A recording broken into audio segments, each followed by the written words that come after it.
welcome. It's 1 minute to 4 and we are live. We are live on Twitter, on Instagram, and on Facebook.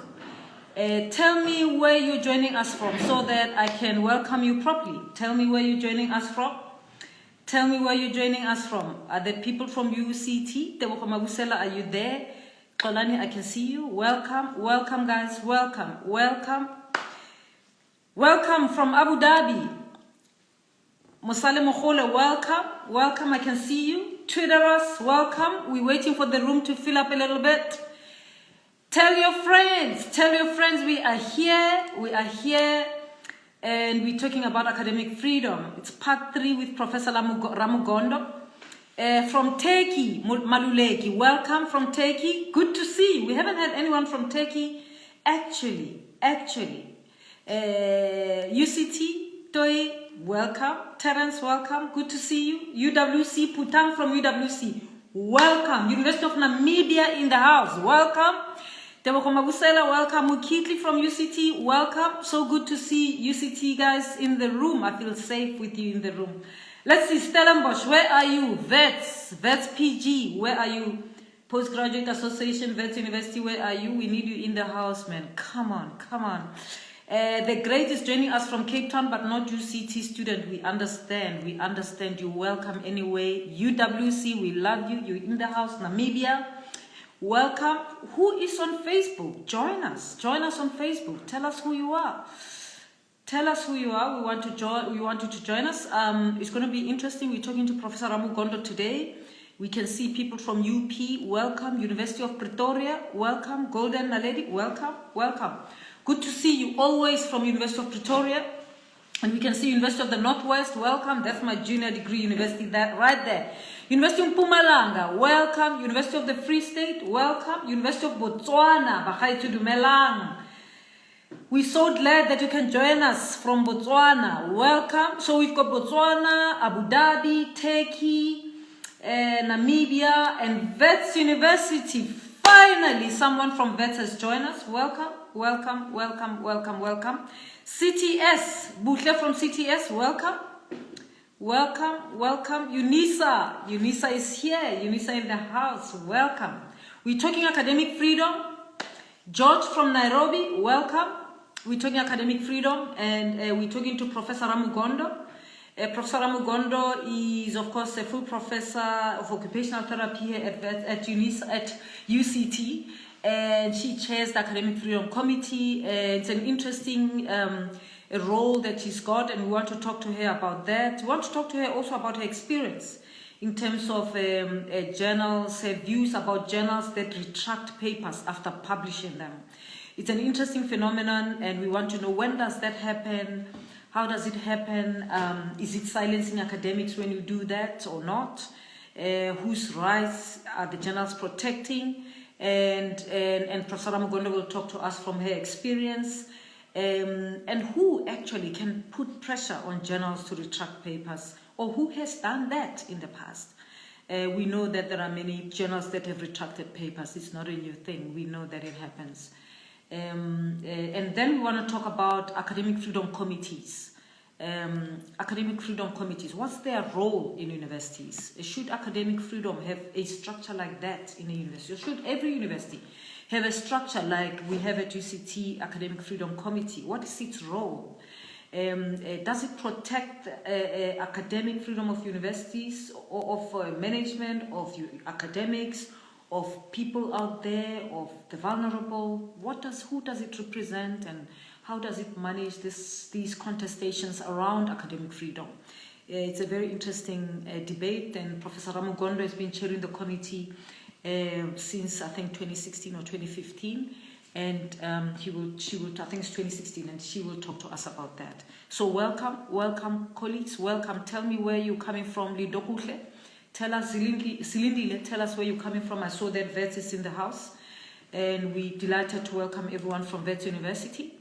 We're very happy to welcome you. I haven't seen anyone from Stellenbosch yet. So tell your friends that we are here. They can join us. Forte is in the house. Welcome from the Eastern Cape. We're so delighted to have you. University of Pretoria, welcome. They're joining us from Twitter. University of the Northwest, welcome. Welcome, Tammy. It's really good to see you from Northwest University. We don't know, are you in Mafikeng or Potchefstroom? Tell us where you're coming from.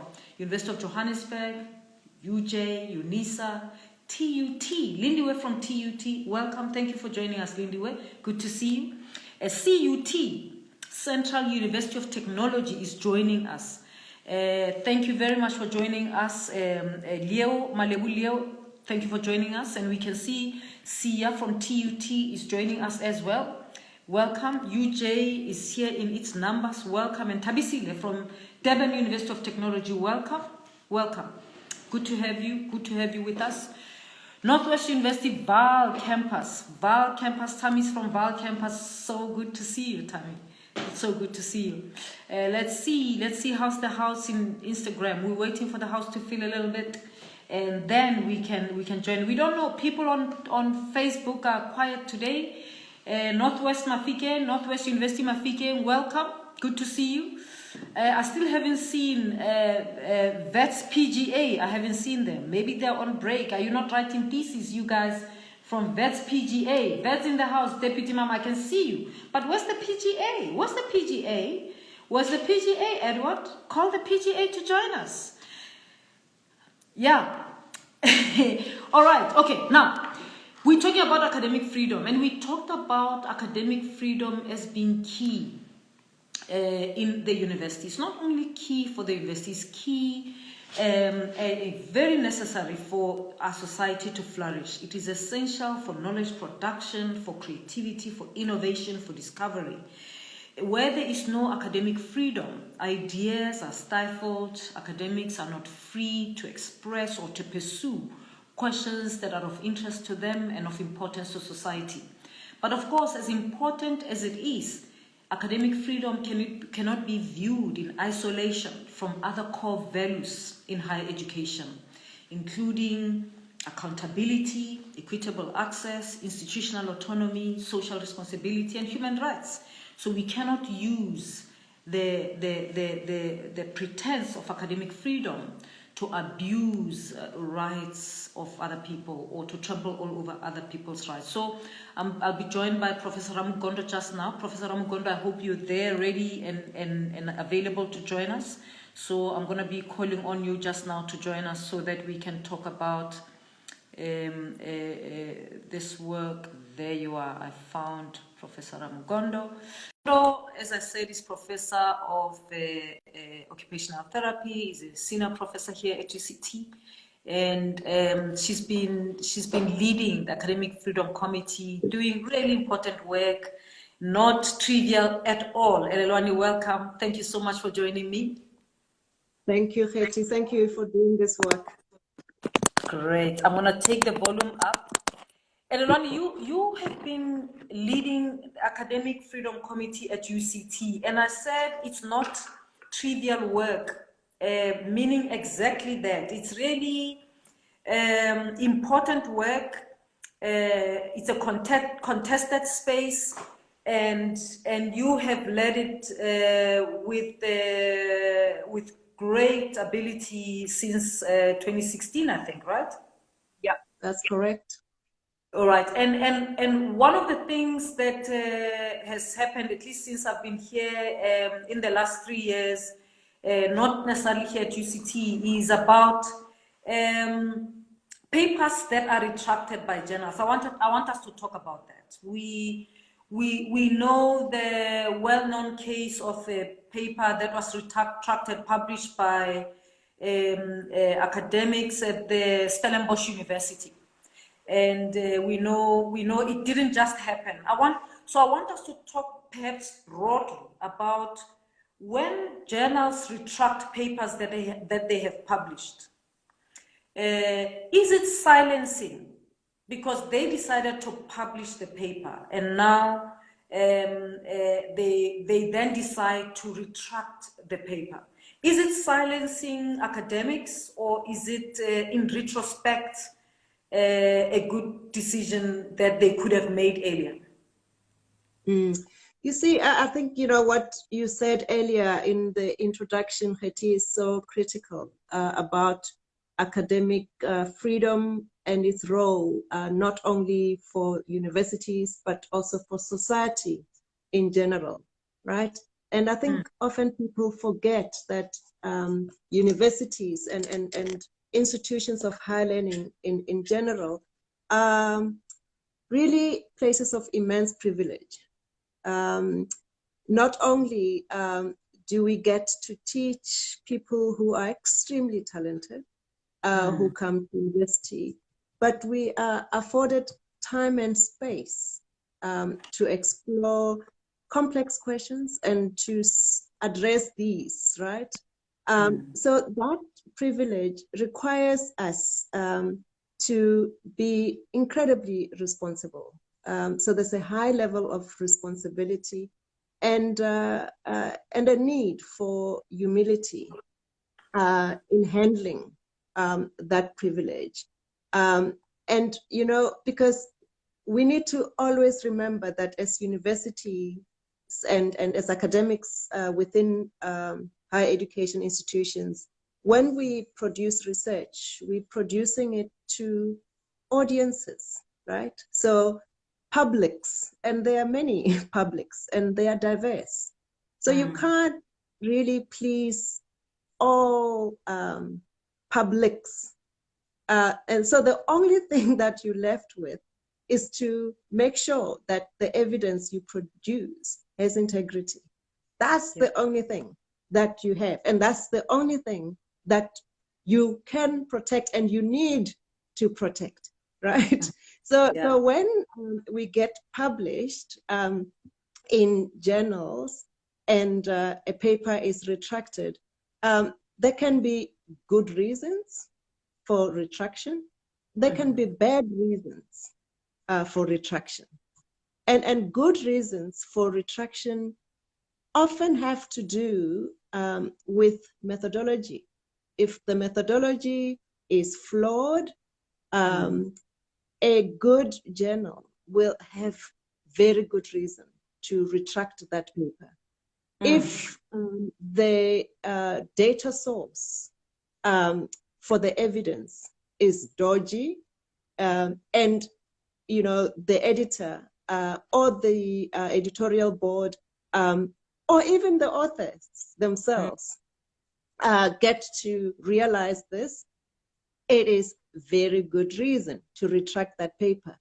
It is important because once you begin to have evidence out there that is not with the scientific probity that is required of us, then there are serious risks to the university, because once we can no longer be trusted as universities, as drivers of the knowledge project, then we don't need protection as its academics, and we don't need protection as institutions of higher learning.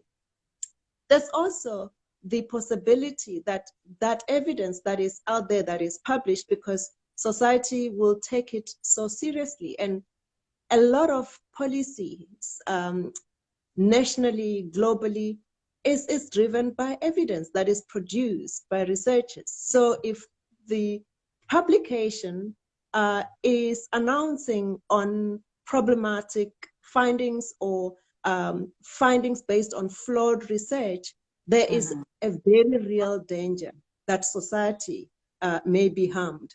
So I think, you know, broadly, that is very important to keep in mind. And the two examples that I can refer to where papers were retracted for very good reason. One is the one that the paper that you've already referred to from the University of Stellenbosch, where, you know, the researchers made conclusions based on what they refer as data, and conclusions that, when you look very closely, are based on assertions that are not based on reliable data. In fact, the data that was available that could have tempered some of their findings or the conclusions that they put as conclusions to the paper, would have really led them to completely different findings and conclusions. And I mean, the paper, it was published in Aging, Neuropsychology and Cognition. So that's the name of the journal. And what they said their research found was that, colored women, they gave people, women in South Africa from the Western Cape, this label colored, and they said they have low cognitive functioning stemming from poor education and poor lifestyle behaviors. I mean, if you have been anywhere close to where people live in the Western Cape and you've seen people whose heritage, links to this, identity of colored, you will know that simply blaming people for what you assess as an IQ is just absolutely bad scholarship. So in that regard, when people from the Western Cape who are academics working with others and psychologists raising concerns with the journal, I mean, it made sense that the editors realized that it actually does them great injustice as a journal to have that paper out there. So they retracted it. Here's the thing, Alelwane. Someone is asking here on Twitter, and it's a good question that I wanted us to pursue. He's saying, but why the journal is only reacting after people raise the concern? Shouldn't the work be done at the level of reviewing the paper? The paper has gone through a process. Couldn't that have been picked up then? Yeah, that's a very good question. And it points to something that we often don't talk about, which is who actually sits behind the journals that we revere, right? Yes. That are out there and are prestigious in name. But if you have editorial boards that are not diverse, that don't have people who have lived experiences that are broad, it is very possible that you can have individuals who have a very narrow perspective about anything, really. I mean, in this case, about intellect. And if you already believe that people who are not white have lower IQs, and if the majority of the editorial board is of such people, then such a paper confirms what they already take as a given. So it is telling that this particular journal could not pick up what is clearly epistemological violence, using a concept by Thomas Teo, where he says, sometimes we analyze data and come to conclusions to confirm assumptions that we already have. And when it can be proven that there is data that you did not look at or was part of what you had collected but did not emphasize in your tools for analysis, you can very much end up with epistemological violence. So basically, just confirming what you already believed in the first place. I mean, and of course, the issue is, if this is bad science, if it was bad science, the paper was methodological, the research was methodologically flawed, then in a way it shouldn't matter that the editorial board is not diverse or the reviewers are not diverse. So in a way, I mean, I keep wondering, we allow the journal to retract. We don't actually punish the journal itself. Why are we not boycotting the journal? Why do we just say, okay, retract, and then it's okay, we'll go on publishing there? Why don't we punish the journal? Why don't we say the editorial board must resign, the journal must be closed down, or whatever? Instead, what happens is that it's only the author who gets punished. Of course, the fault started with them, but this paper is said to have gone through a process. And I keep wondering about all the other papers that fall through the cracks, that the titles are not so obvious, and yet they're in this, they could be in the same category. Shouldn't we be punishing the journals? Yeah, I mean, it's a very good point, right? And, you know, when you look at some journals, and this particular paper is interesting, of course, because if you Google the title, right? Low cognitive functioning amongst colored women and psychology, for instance, it comes up, right? So you would still see the title, you still see the abstract, and they say we retracted the paper once it emerged that the methodology was flawed, right? So here you have a journal that can pretty much look good because it looks like they, on their own accord, realized that the methodology was flawed and they've done a good thing now in retracting the paper. But that paper, that abstract is still there. So whoever is reading and reads that abstract, if they believe in the inferiority of people of a certain identity, it just says, well, the fact that it even got published means that there must be some truth to it.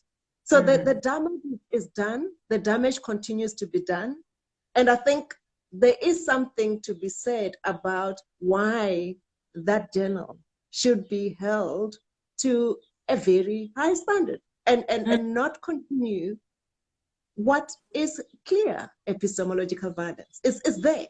And I think we should do much more to really say to journals, retraction is not sufficient. And we still don't know whether the journal has looked into its own editorial processes, whether they've made sure that they bring on board people who can pick out on these kinds of epistemological violence. We don't know. So what is likely to happen is that they're going to make that mistake again. Again. And that's a worry. I mean, and also what's likely happening is that the editorial board is continuing. It hasn't changed. So we're not really solving the problem. We're just dealing with the symptoms. And then the question is, there's been other journals that have been, other papers that have been retracted. I mean, you talked about the New England Journal of Medicine that retracted papers, COVID-19 studies. Do you want to talk about that? Yeah. So yeah, I mean, that was so interesting, right? Because it was two highly regarded journals, the Lancet and the New England Journal of Medicine. And what had happened there was that both journals used data from a company that collects data, makes it available online, as you know, people are using big data these days, right? And drew a sample of data, analyzed it, and so these are authors, right, independent of this company who analyzed the data and then wrote papers. One was with regards to adverse effects of COVID-19 treatment, something to do, I mean, you have heard probably about chloroquine and Yes. hydroxychloroquine. Yeah, and Yeah. there was some concerns that there are serious safety issues with those treatments. So then the authors, having picked up what they thought were data that clearly confirms this, analyzed the data and found that in fact, yes, there was confirmation of this. Published the paper. And then another set of authors, drawing from data from the same company, looked at blood pressure medications in COVID-19 and published a paper. And then when it emerged that pretty much of the data set was manufactured. Wow. And the authors themselves wrote to the journals, the two respective journals, and basically called for the papers to be retracted, indicating that they can no longer vouch to the veracity of the data. They didn't collect the data themselves. And when it emerged, when they got to know, they didn't waste time. They asked for those publications to be retracted, which is the responsible thing to do. Yes. So it is telling when academics don't hesitate to signal that there's a paper out there. Yes, I might have written it, but I don't want it out there, misleading the public. Yeah, and of course, this is the problem of open data that's out there that people can just use. They haven't verified first where the data comes from. It's available. They just use it and they write a paper. So I mean, it calls on us as researchers to be aware of these things. I want us to move on to for the next perhaps 20 minutes or so. Let me see. I see a question here on Instagram. I just want to see if it's one. So this person said, so Prof, if the author rectifies the problem in their paper, will the paper be accepted for the second time? So if they've retracted, right, they said retract, they rectify or whatever. I guess it wouldn't be with these ones for the Lancet and the New England Journal. But let's just say an author, the one with the ones about colored women, says, oh, I retract, but I want to rework and resubmit. Would it be considered? Yeah, so I mean, there we going into the place of intention, right? so I suppose, when people realize that a paper such as that, which seems to be informed more by prejudice than evidence, it's a very difficult thing to plow back on. You've already nailed your colors to the mast, right? And it's very difficult to correct. And I think the question comes from a place of giving people the benefit of the doubt and thinking that there could be someone who genuinely made an error. But you see, this paper is so interesting and so exemplary in that it not only called to question the authors, but the editorial process and whoever are the editors and the reviewers, which says basically perhaps the whole profession needs to look at itself and really get to understand how much of the colonial inscriptions about the other are embedded within the discipline itself. So yeah, it's a difficult one, and I don't think in this case it's been that easy for the authors to say, look, we made an error. We think we can correct, and a number of these, that correction that is linked to the question that's being asked should happen during the editorial process. This is where people pick, your analysis seems to be missing a perspective around structural factors that may explain, the low, performance, cognitively. There's so much that is already out there that you assume that people will know about. And Hetty, we didn't get you to talk about bad reasons for retracting a paper.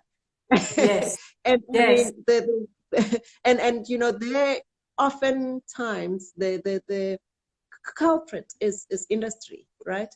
And the one example that I know about where there had to be intervention from academics, and in this case, academics did raise alarm. This is a journal, the International Journal of Occupational and Environmental Health, where an editor was replaced by someone who was industry friendly. And this happens at the time where that journal was publishing papers that were beginning to show that sometimes corporate malfeasance in terms of environmental risk posed by toxins or environmental toxins, and where people write about how a particular dangerous substance is entering places of work. So when that is published, and then you have publishers lobbied by industry to not allow such, it's a big problem. And in this case, an editor was imposed on a journal, but the editorial board then said, no, not on our watch. And we also picked it up from UCT through one of our senior staff members, a member of Senate, who wrote to the academic committee. And we then asked the Vice Chancellor to write to the publisher to say, we are concerned, and there was consequences, obviously, even though, I don't recall that there was ever a response to the Vice Chancellor, but at certain point, the editorial board itself resigned en masse, and that's when there was correction. Yeah, and that's when industry put pressure on the journal, and the journal put an editor who would be softer to industry interests, and so the academic community then can put pressure on the journal to say this editor must go, or that's when the academic community should stand up for academic freedom, because then the business the industry is silencing an academic voice. That's when we should fight for academic. Yeah, and in that example, a paper that was critical of industry had been retracted as well. Yes, yeah. So it can be, it's both ways. It's not just the papers can be retracted for the wrong reasons, and sometimes it's for the right reasons. All right. So Elelwane, you've just referred to some role that the Academic Freedom Committee played at UCT, but of course it's not every university that has got an Academic Freedom Committee, and I just want us perhaps to start with just an explanation of what is the role of the Academic Freedom Committee at UCT. So I think what would also be important to mention is that it's a committee that is made up of members of council, members of Senate, members of the Academics Union, the Student Representative Council, and there's also ex officio membership of the committee by members of the executive. And we are a committee of 13 members, and only 3 members are members of the executive. So 10 individuals are completely outside of the executive role within the university. And it's a committee that is given responsibility by the university. And by the way, it's a committee that answers to both Senate and Council. The role that it's given is to advise Senate and Council around academic freedom matters. Whenever there's an issue that may impinge on academic freedom, any member of the university, Senate, Council may bring the issue to the committee to think about, and then the committee advises. And so its main role is advisory. It doesn't have powers that lie within the purview of the executive. It also is a committee that is given the responsibility to promote debate around academic freedom, and part of making sure that the university community and also the broader public is engaged on matters around academic freedom. The committee is tasked with inviting a speaker once a year to give the Memorial T.B. Devi lecture, which is a prestigious event, and where we identify someone who can speak intelligibly about what academic freedom means, and can speak in a way that can engage the both members of the university community, but also the broader public. And I mean, it's clearly not an easy space, because academic freedom is always contested. There's sometimes where some people would say, well, this is this is your academic freedom, and some people would say, well, this is not. I mean, what kinds of debates would come into that space? And also the idea that academic freedom cannot be viewed in isolation. There are other core values, and we know, this can be tricky. It can depend on different people, sometimes even ideological interests. Any key debates that an academic freedom committee has engaged with that may be key for other universities as they navigate the space? I mean, I'm fascinated by how little, often outside of the academic freedom committee, academics sit and really think about academic freedom and what it means, right? And especially in relation to accountability and university autonomy. There's a lot that is taken for granted, and often academics place themselves at the center, right? As the only ones to whom academic freedom applies.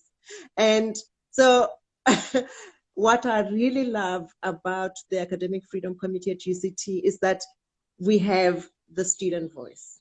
And we've been blessed in that members of the Student Representative Council that have joined us since 2016 have been very engaged and take it as their responsibility to rise and claim academic freedom, not only for academics but for students as well. And it's been quite fascinating to see that not all academics embrace that understanding of academic freedom as one that should be enjoyed by students themselves.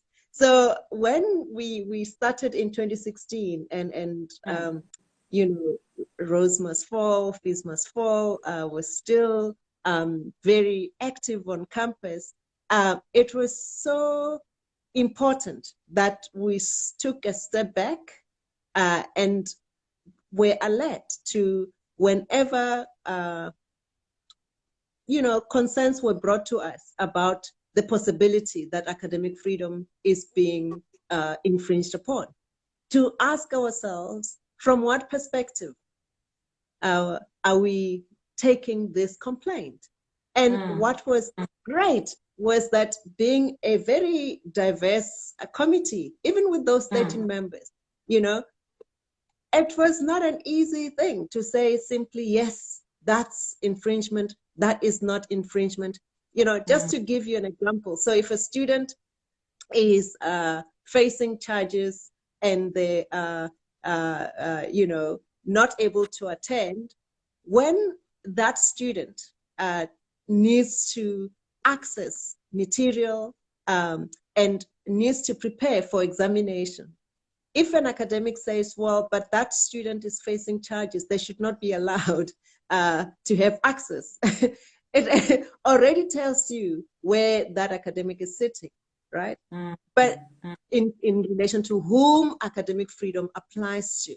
So we had robust debates amongst ourselves until it was very clear that we need to come up with a document for ourselves to inform ourselves about how academic freedom can find meaningful expression in context, so that it's not just a philosophical idea and that it depends on who's vocal, and then suddenly that person is protected and nobody else can claim academic freedom. Pretty much like our constitution, right? Yeah. The clause about land, right? From wherever people are sitting, you hear different understandings of whether the Constitution already covers for land distribution without compensation or not, right? So pretty much like that, you have to have certain guidelines that allow you to at least speak with the same voice if you're in the same committee. So that's what we started doing, and some of the concepts that some of us take for granted, right? So like epistemic freedom, the right and perhaps the struggle of African people to theorize, to analyze phenomenon from where they find themselves, right? A right that you can take for granted Europeans have, right? But where you speak from a particular place and you are not believed, right? It already tells you that your sense making is not easily accommodated within the academic space. So then it becomes very important to bring to bear such concepts to say, when we talk about epistemic freedom, it should apply to everyone. And students should be able to make sense of their own lived experience in context. And if it's logical, if it makes sense, then it's scholarly, it is scholarship, right? And the other concept that I really like very much is epistemic injustice, right? Where Miranda Fricker talks about testimonial injustice, where you can witness something. And in fact, he uses an example of someone who's Black in the UK who witnesses a murder, right? But when the police officers arrive, in the way that they question this witness, who actually witnessed the murder of his friend, the line of questioning already shows that his testimony is treated with suspicion. It's your life. You saw this thing, but people don't easily, believe what you say. But if it's someone else saying the same thing, maybe they were not there. They had, you say this thing and suddenly they are believed. So epistemic injustice in the form of testimonial injustice is very real. And then there's the other aspect of epistemic injustice, which is hermeneutic injustice, which is basically about interpretation, right? So, and saying, if I interpret my lived experience this way and I write about it, even if we don't have a term for it yet, it doesn't make my experience less real. And the beautiful example that she uses there is about sexual harassment, right? So sexual harassment is a term that came up in 1970, I think.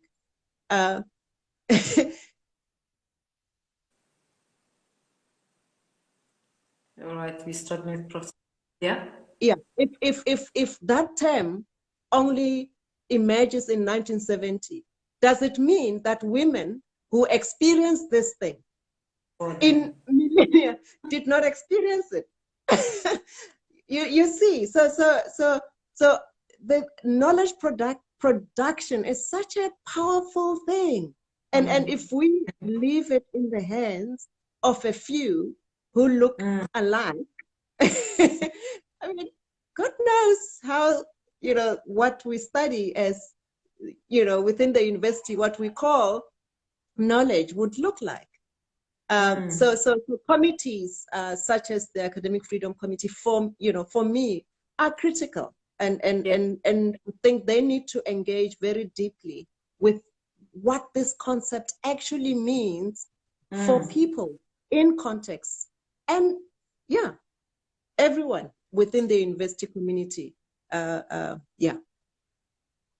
Great. And so, Elelani, not all universities have academic freedom committees. Would you advise that universities should have?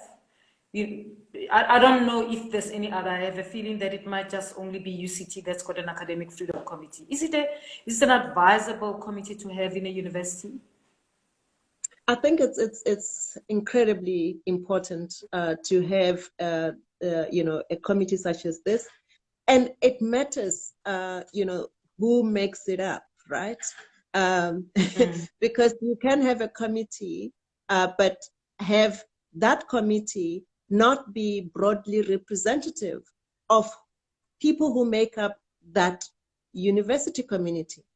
And in that case, then you can end up with an academic freedom committee that can have very narrow interpretations of academic freedom.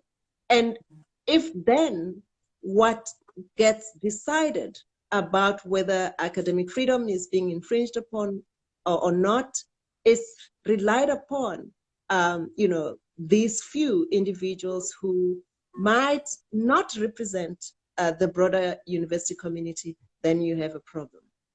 So the committee is important, but I think universities should be very alert to how the composition of that committee matters. And what I've also realized is that we often take it for granted that, colleagues in humanities and colleagues in the social sciences are the ones that are best, equipped with understanding what academic freedom means as a concept, and how it should be protected and all of that. And I have really grown to appreciate that academic freedom should be a concept that we unpack across disciplines, across faculties. Yeah. I mean, I agree with you, but I also think representativity also doesn't necessarily mean you will have strong or discussions, focused, knowledgeable people. I mean, it seems as if, for me, you need people who are also enlightened, sensitive, aware, interested in these issues. Because an academic freedom committee is not a committee to approve this and approve that. It's a committee that engages on the issues, often contested issues, often, very not so easy issues, some of them within the university, some of them outside, but all of them about the contestation of knowledge. And so if it's just representativity for the sake of representativity, it might not actually deliver what it's supposed to do. Absolutely, absolutely. And this idea of contestation of ideas, I mean, this is what gives a university its heartbeat, right? And there's this quote by Francis Nyamnyo that I absolutely love. Hard or soft, natural or social, science should seek knowledge. I mean, of course, he says for the sake of knowledge, but that part, I'm like, yes, for the sake of knowledge, but also to engage with serious and deep societal issues. And he says, but in this seeking knowledge through a methodic process of critical, systematic questioning, meticulous data gathering, analysis and interpretation, and alert receptiveness to the humility of doubt, the force of evidence, and the possibility of error. And this is the humility of doubt, the force of evidence, and the possibility of error. And when you've been in the academy for long, you realize that oftentimes academics want to be correct, right? They want to be right all the time. And and it's impossible to be right all the time. It's impossible. You might have studied this thing for decades, but when that question comes, especially from students, who have a completely different life experience from you, and they say, actually, that thing that you're talking about, it doesn't apply in my context. It doesn't quite land the way that you're explaining it. I mean, that's not the time to say, who are you? Do you know who I am? Do you know how many papers I've published? That's not the time to do that. That's the time to say, tell me again, explain, in what way do you think your experience throws this theory or aspect of a theory at the waters? That's the time. That's the time to learn. I mean, I remember one time that I marked a script, and this is when I was still able to teach first year. And, this was a paper around meaning. Occupational therapy is so much about what people do, right? And how through what we do, we bring meaning into our lives, and how sometimes our lives become meaningless, right? So what is it about what we do? What is it about the context where we do things that makes what we do meaningful or less so? So then there was this question around meaning, and oh my goodness, only white students passed. Yeah, and I'm thinking, no. I mean, we're talking about meaning, and I was absolutely sure that I taught this very well, and the students were very engaged. And then when I looked at the students who didn't do well, I found that many of them were Muslim students, and also students who come from rural parts of South Africa.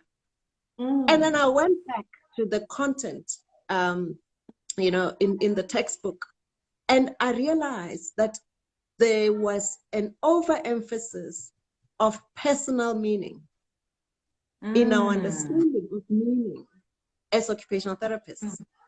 So a very individualistic understanding of meaning.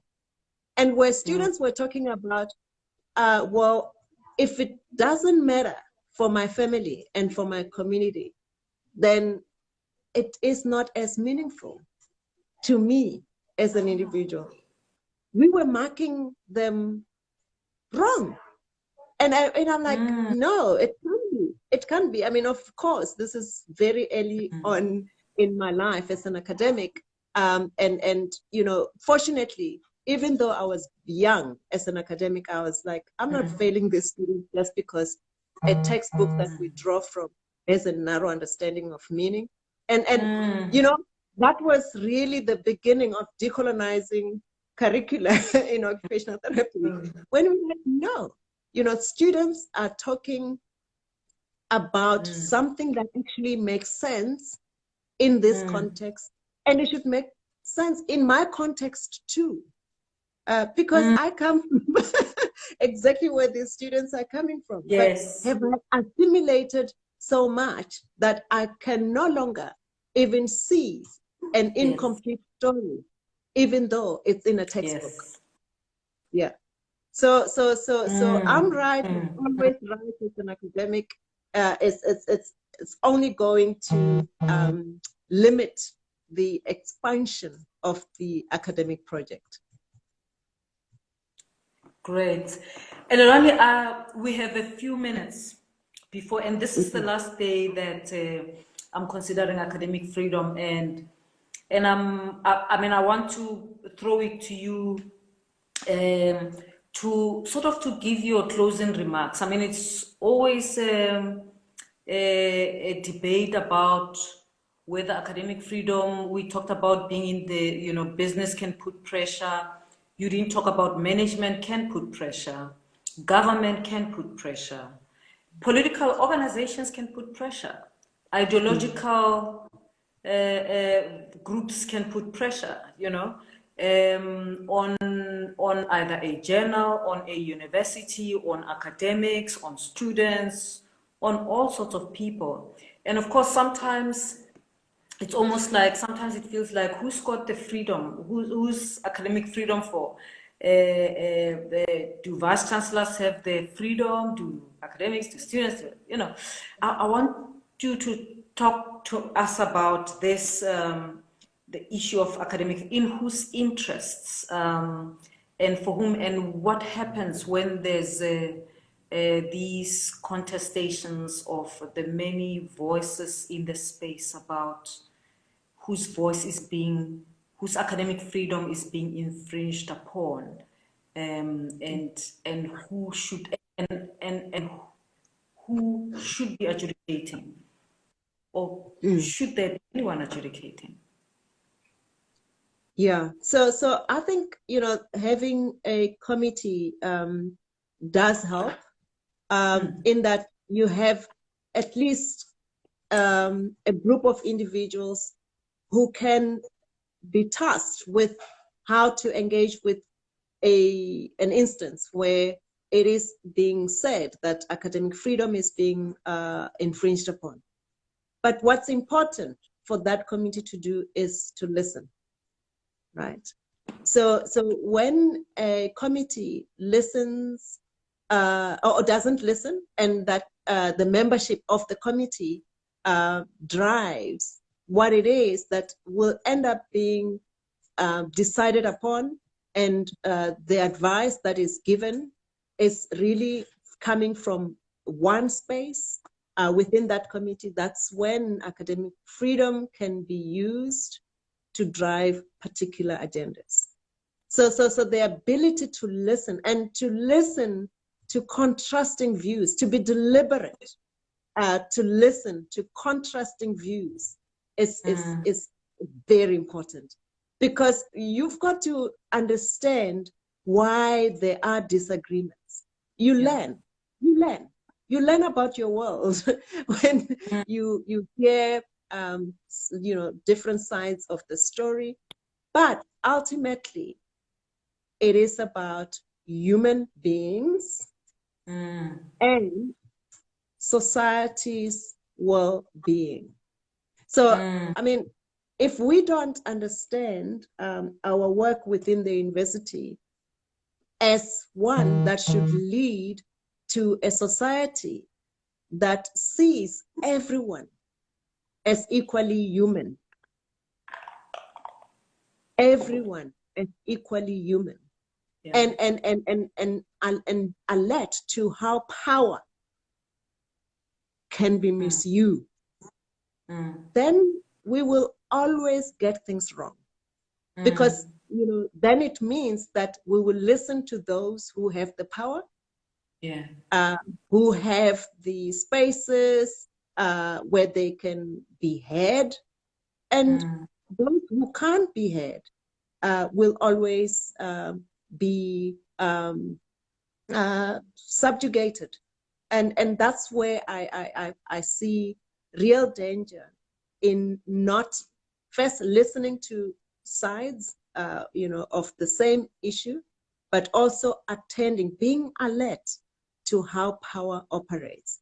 So sometimes you can have a state that may not be as powerful as people think, because, economic power lies elsewhere, and those with deep pockets are the ones that are beginning to put some undue pressure on universities to do things in a particular way, to not speak about certain things. Yeah. Well, Elolwane, thank you so much for sharing your insights with us today. As always, very insightful talk, and the feedback that I'm seeing on the comments that are coming is very, very positive. Many young people have been saying to me they didn't know about this issue of academic freedom, and they found the sessions very useful. So thank you very much for coming to share. And for being who you are and standing for what you stand for. It's I don't think it's always easy, but it's really good to have someone like you in our community. Thank you very much, Elolwane. Thank you, Khethi, and thank you for making sure that we speak to our young people this way. Thank you. Great. Thanks. Have a good evening then. Bye-bye. All right, so that was Professor Elolwane Ramugondo. Talking about academic freedom. I hope you learned as much as you could. This was the last session on academic freedom. We've got 2 more sessions in this series of becoming a professor. At least you get an idea of the issues that senior professors engage with. This is the idea, to expose you to these issues.